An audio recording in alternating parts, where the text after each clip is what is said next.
And then we talked about how solutions properties differ from pure solvents properties. And the first thing that we discussed with regards to that was what? A couple days ago. What was the very first property of solutions that was different from the pure solid? What was the very first thing? Well, before that, vapor pressure. Okay? We talked about how adding a solute, specifically a non-volatile solute, is going to lower or increase the vapor pressure. Which one? Lower. Okay? Who can explain why? Because like you have less of the usually water to vaporize. Yeah. You have less of the things that can produce the vapor. Whether that's water or whatever solvent it is. When you add a non-volatile solute to that, what you're doing is taking out some of the molecules that can produce the vapor per unit volume.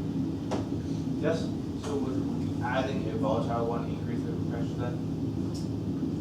Only if you're adding a more volatile one. Okay. Does that make sense? If you added an equal volatile one, it would stay the same. If you added a volatile one, but still less, it would still lower the vapor pressure.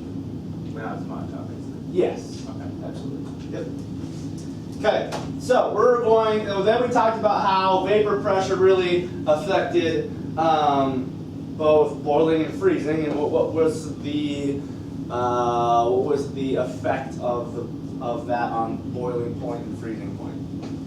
Raise the boiling point and lower the freezing point. Okay. Yep. And the last one we're going to talk about today is osmosis or osmotic pressure. So,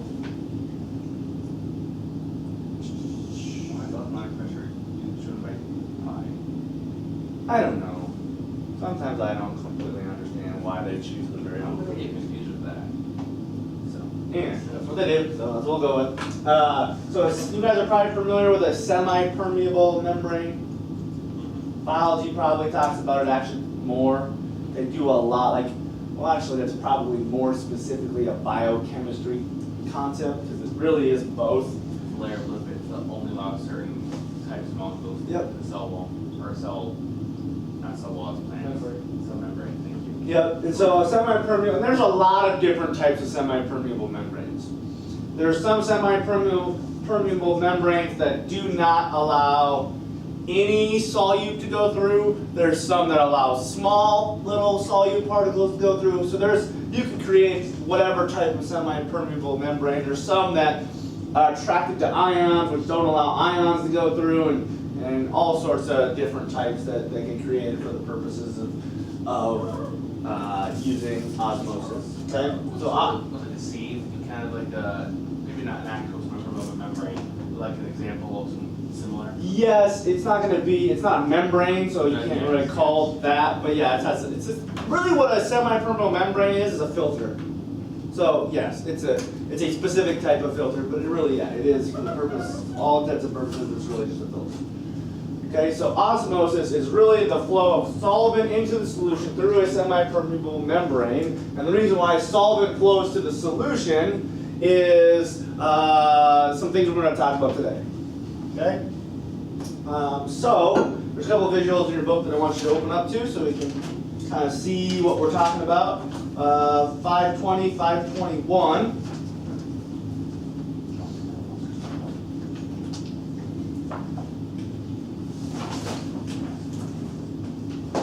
Because of the makeup of the semi-permeable membrane, only solvent molecules can pass through, and the solute molecules cannot. Okay. Now, technically, let's just start at 521 for a sec. Let's look at visual A, the left side of the visual, or A. Technically, there's solvent in both sides, correct? That makes sense. I got 100% pure solvent and whatever the percentage is of solvent to solute on the solution side. But both of them have solvent, so theoretically, both could have, let's just assume it's water for all intents and purposes, both could have water going back and forth, correct? Okay. Now, the initial rates of solvent transfer typically is going to be from your pure solvent to the solution. Why would you expect that, or what do you think would be the reason for that? Solvent is, I don't know. Why would there be a higher rate of solvent going from the pure solvent into the solution versus them being equal, or versus having solvent from the solution going to the pure side? Why usually or most of the time are you going to see solvent have a higher rate?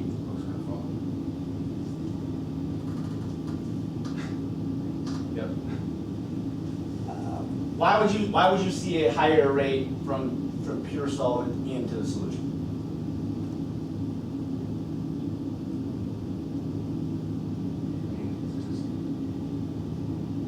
What's the term? Aerodynamics is just going from water to solid.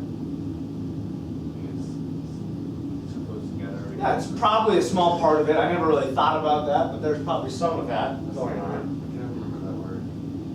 Enthalpy. Thank you. I mean, entropy. Wow, I even I messed it up. Okay, so let's look at just that visual A there. What can be said about both sides' volume? It's about equal. Let's assume they're equal. Okay, I think that's what they're trying to show us with that visual. Hey, she's on the right page now. Good. They're about equal, and so you can kind of look at the visual. It's doing this for a specific purpose. You can see that 2 water molecules are being transferred from the pure side to the solution, and only 1 solvent molecule from the solution to the pure substance. And the main reason is, if you have equal volumes, and on the solution side you have some solute particles, which side has more solvent?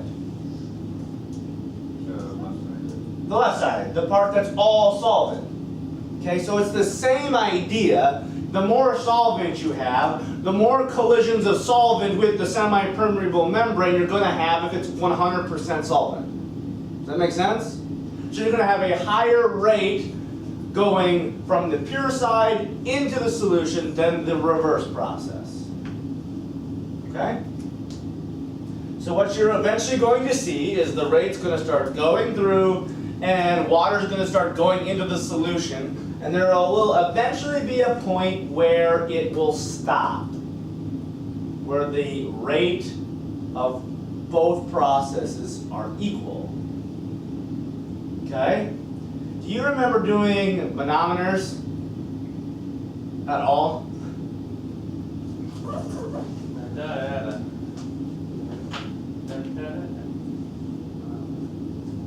Oh, yeah, those things, yeah.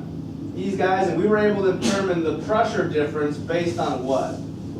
The height of the difference. The height difference.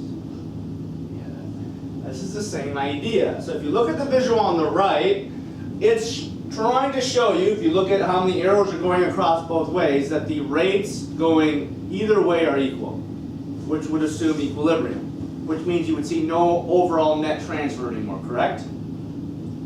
Okay? If you measured that height difference, that would be the osmotic pressure. You're probably wondering, well, what is osmotic pressure?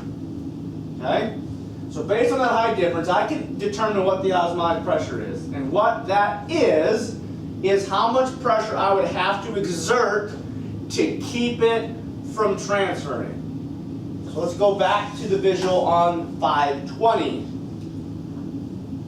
Okay, down at the bottom of 520. You can see that they have an applied pressure pushing down on the solution. Okay? In order to keep those volumes equal, you would have to apply the osmotic pressure. Okay? You would have to apply some pressure to forcibly get more of the solvent molecules from the solution to go into the pure side. Okay, so really what osmotic pressure is the minimum pressure you would have to apply to essentially stop osmosis and to keep the volumes equal.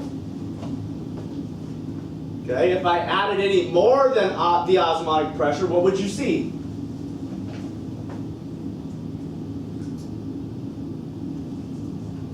Okay, if I added more than the osmotic pressure, what would you see? What would happen?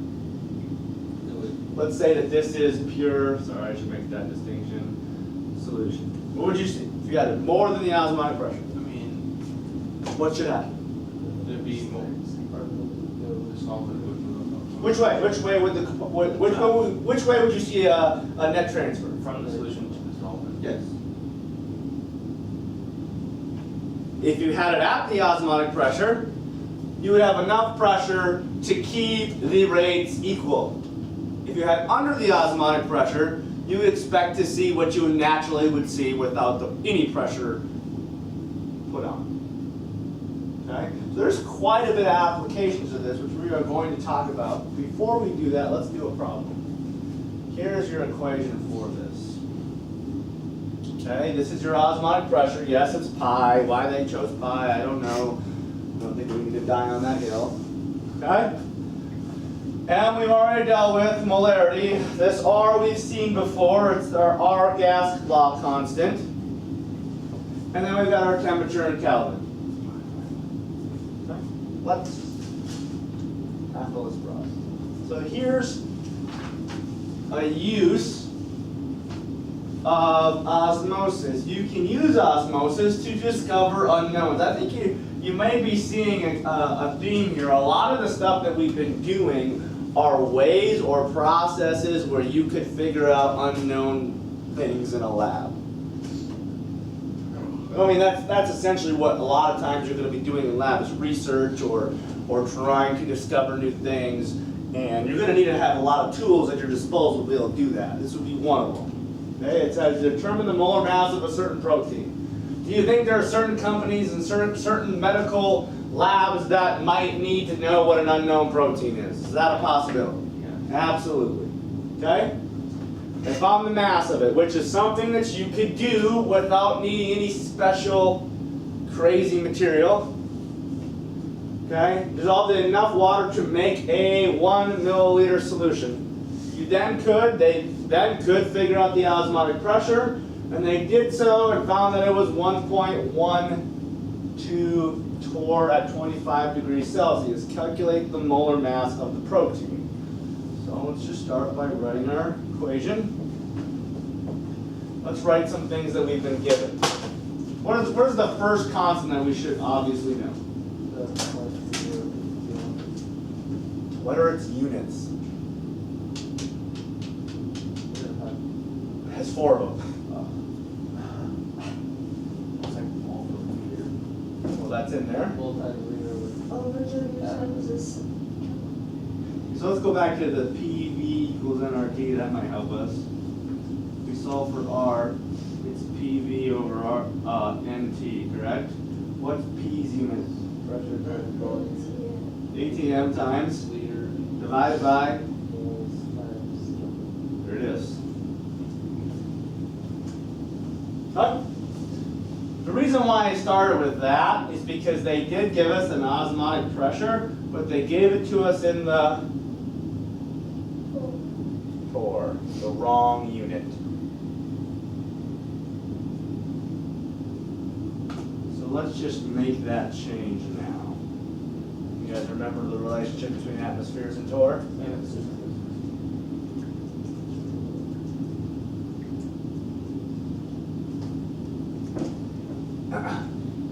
You would expect it to be really low because it's only a small amount of your protein that you're adding.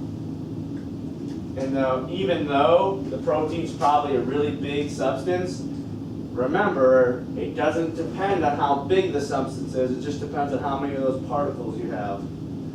So what do you get? 0.0005. Points, okay, let's go to at least 3 distinct figs. We don't want to round too much because that's going to make our problem. Okay, and we need our temperature also in a different unit. What do we need that in?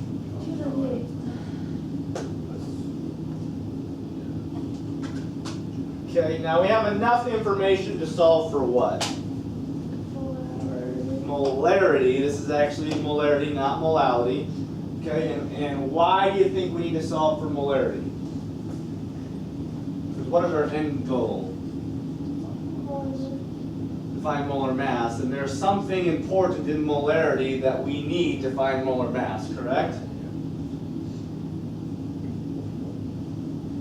Okay. So our pressure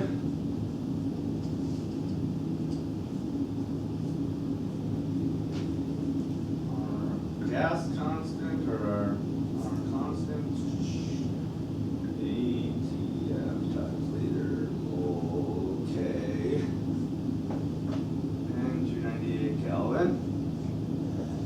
Atmospheres will cancel, Kelvin will cancel, and we will have a liter per mole. We want mole per liter, but when you're dividing by a liter per mole, you can take the reciprocal of that and you're going to get your, or the inverse of that, you get your moles per liter. So, I got a number there, small.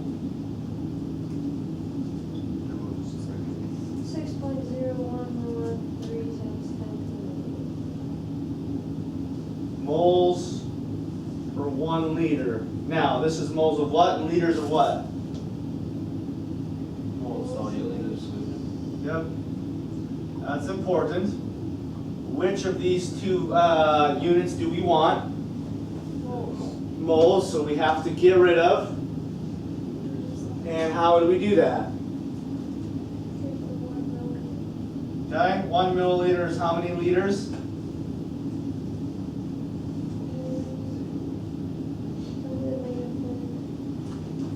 Okay, just put 10 to the negative, or 10 to the negative 30, not put 1 times that, but that's going to cancel out your liters, leaving you with moles, and then you can finish pretty easily. So really this just ends up taking this and increasing it to 10 to the negative 8. Or decreasing it. Okay, and finish by doing what? Divided by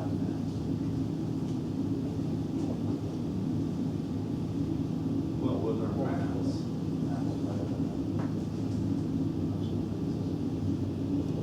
Grams per mole. That should give us our molar mass.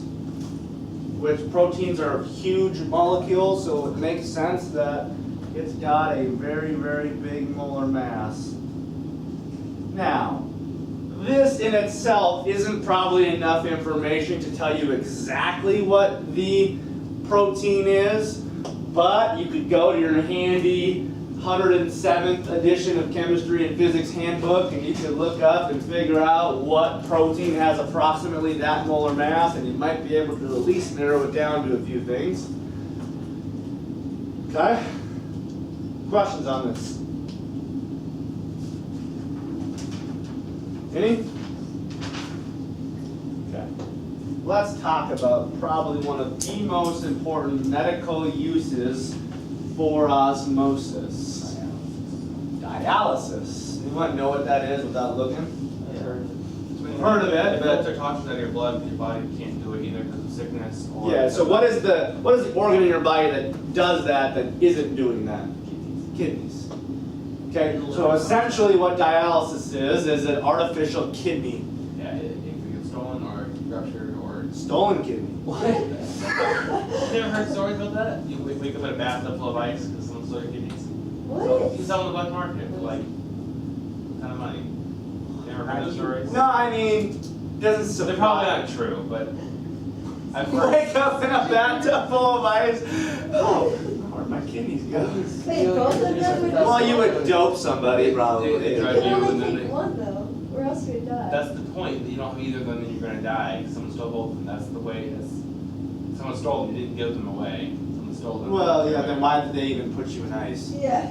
You have like. The guy's like, I don't want to kill the person. I don't want both this kid. I'm not really a money craving lunatic. I'm just gonna steal You won't one. die. He doesn't need You won't both. die instantly. It's not like a heart or a brain. It fills with blood. You'll just get poisoned over the course of like 2 or 3 days. Yeah. So, Great way to die. So you get to a doctor and get dialysis done. So, Anyways, dialysis. Well, you have to. You have a hole. I'm gonna get him back. I'm like, you can't be really. You go to sleep with one eye open. Okay, so dialysis is a phenomenon in which a semi-permeable membrane allows transfer of both solvent molecules and small solute molecules and ions to pass through. So again, here is a different type of semi-permeable membrane that doesn't exclude all solute from going through, but allows some small things to go through. Okay? Now, here's a definition that's really important for dialysis, is isotonic solutions. It's solutions that have identical osmotic pressures. And the reason why this is important is if you don't use an isotonic solution when you're doing dialysis, you will kill the person. Essentially, you explode their blood vessels. And there you lost your kidneys. Because if you don't put in a solution that has the same pressure as your blood, is it going to be at equilibrium with your blood vessels? For capillaries, probably your eyes would bleed. Okay. Not only are they taking the kidneys, but they're putting you on an artificial kidney that doesn't have an isotonic solution. And so not only are you kidneyless, but your eyes are popping out. Welcome to chemistry. Okay, so You can't put this on. I do want to, it's an interesting read talking about dialysis, so I'm just going to read the 2 paragraphs referring to dialysis. We'll start at the very bottom of 521, and we'll work our way through the next 2 paragraphs. Okay? In osmosis, a semi-permeable membrane prevents transfer of all solute particles.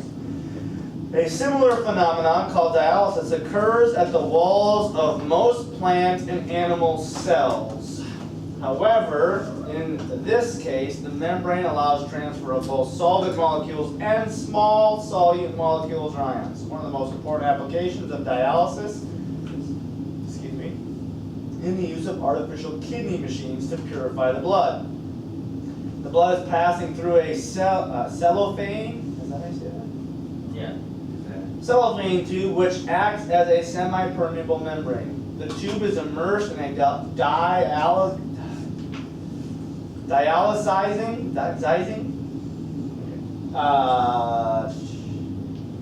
solution. This washing solution contains the same concentration of ions and small molecules as blood, but none of the waste products normally removed by kidneys. So that would be your isotonic solution is what they're talking about when they're referring to the washing solution. There was a, what?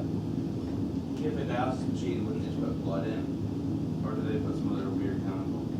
I don't think they put blood in, no. They just, basically what they do is they run blood, I think, through, this isotonic solution that transfers the bad, nasty stuff from the blood into that, and then they just pump your blood back into you. Okay, that makes sense. The resulting dialysis, movement of waste molecules into the washing solution cleanses the blood. Solutions that have identical osmotic pressures are said to be isotonic solutions. Fluids administered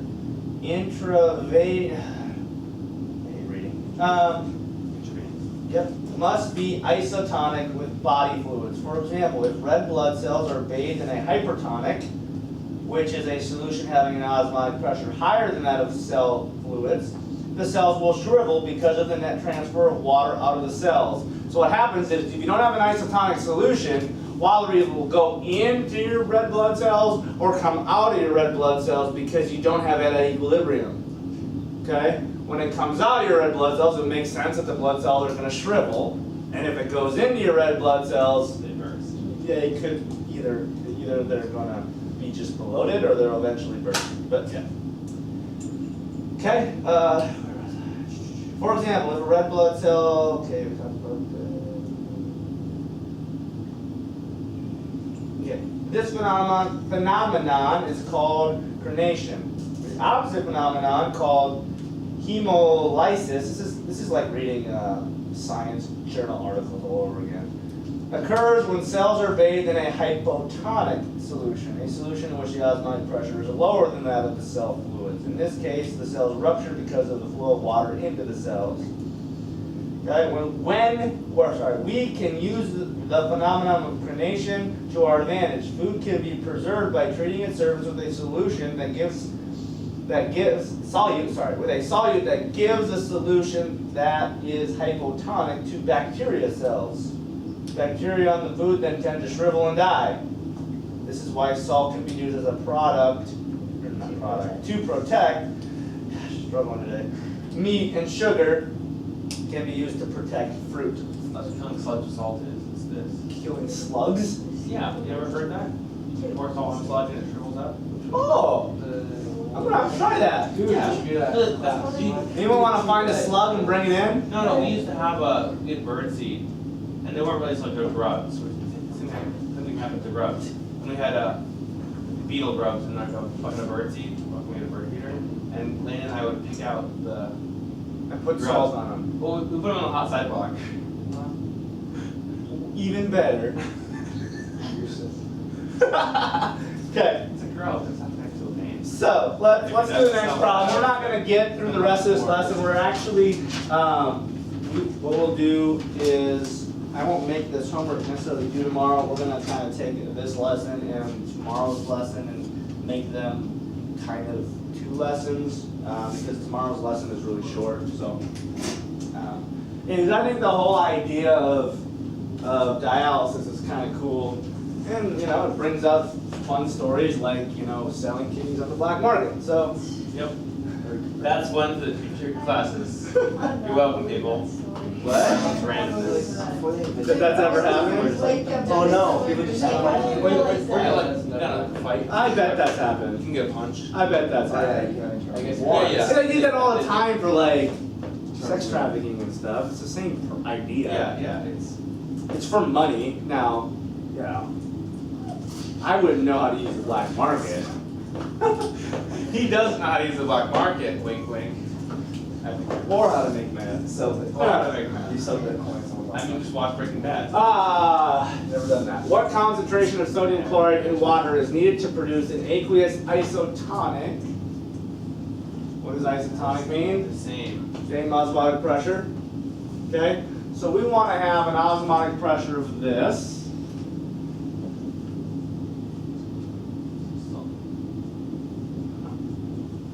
Probably do use salt water.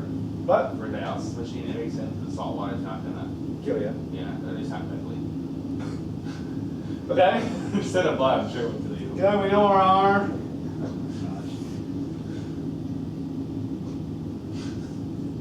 What? Yeah, it's not probably pretty bad. Like, you can see what. NaCl fluid. Yeah, it is. That's right. Seawater just NaCl? I'm assuming not. What? Is like seawater mostly NaCl in water, or is it all of the salts? Yes. Okay. We know our temperature.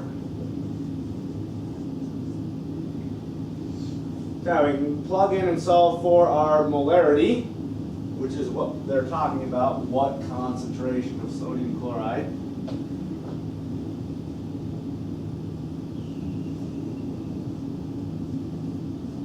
You're probably thinking this is a really easy problem. There's one subtle thing we do have to discuss.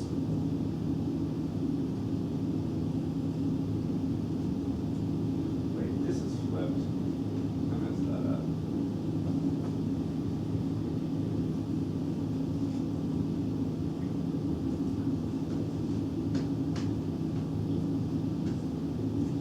What does that give us? I'm sure you guys figured it out already, right? Liter, so It's actually, so if I have 1/liter per mole, Oh, that's actually a mole over a, whoops. It is a mole over liter, which it should be for, molarity. What's the number? Anybody get it yet? 0.315. Okay, now the question is that our answer? What? Which that is a concentration, but we want the concentration of NaCl. This is technically the concentration needed to get our isotonic solution, But remember, what does NaCl do? It breaks up. Okay? So, what do you think we need to do to that number? We're divided by Actually, it's divided by 2. And the only reason why is because we're going the reverse way. Normally, we would start by figuring out that we'd have to take this and multiply it by 2 and then plug it in. This is the number we need to get our osmotic pressure, which means that's in the broken up state. Yeah. Does that make sense? And so we need to take that and divide it by 2 so that we can get the actual molarity of this. So technically, this would be how many moles of particles I have in its broken up state. And so you would divide it by 2 to get your concentration of NaCl, which I believe is 0.1574392287.